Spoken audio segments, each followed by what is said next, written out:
உருவாக்கியுள்ளது இந்த ஆட்சி யாதவா நடுநிலைப்பள்ளி. நிறைய பேருக்கு தெரிஞ்சிருக்கும், நிறைய பேருக்கு தெரியாம இருக்கும். எல்லோரா கன்ஸ்ட்ரக்ஷன் இன்ஜினியர் செந்தில் செல்வானதுனா பரமக்குடி. என்னுடைய பெற்றோர்களும் ஆசிரியர்கள் தான் இருவரும். இன்றைய காலகட்டத்தில் பார்த்தீங்கன்னா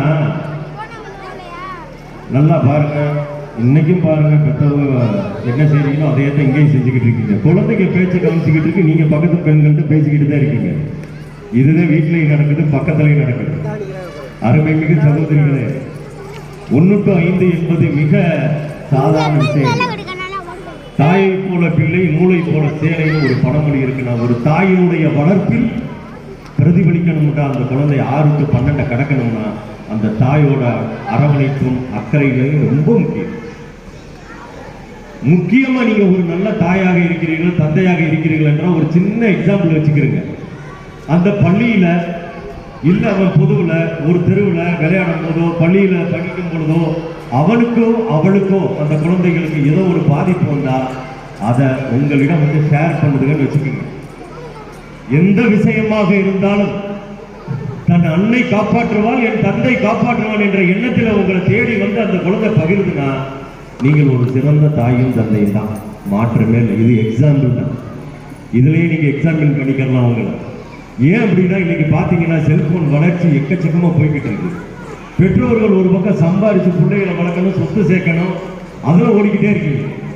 அப்பா ஒரு பக்கம், அந்த காலத்துல எல்லாம் பாத்தீங்கன்னா அப்பா வேலை பார்ப்பாங்க, அம்மா வீட்டை பார்ப்பாங்க. இன்றைக்கு அப்படி இல்லை. எவ்வளவு சம்பாதித்தாலும் பக்க முடியாத, குடும்பத்தை நடத்த முடியாத சூழ்நிலை. ஏன்னா வாழ்வின் தேவைகள், வாழ்வாதாரத்துக்கான தேவைகள் மிக அதிகமாக ஆகிவிட்டது.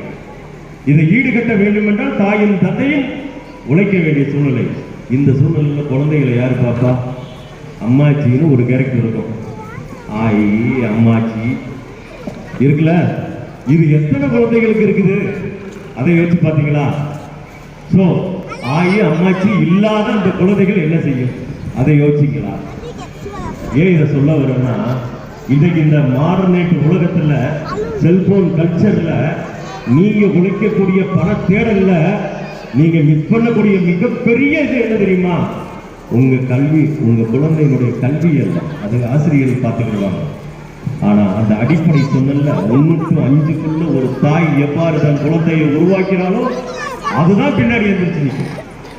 அதை நீங்க மிஸ் பண்றீங்க. எப்படி இருக்கிற பிஸி, அங்கே போனா டார்ச்சர், அந்த ரெவன்யூ அது இதுல எல்லாம் வேலை பார்க்குறவங்களுக்கு பெண்களுக்கு ரொம்ப இதாக இருக்கும்.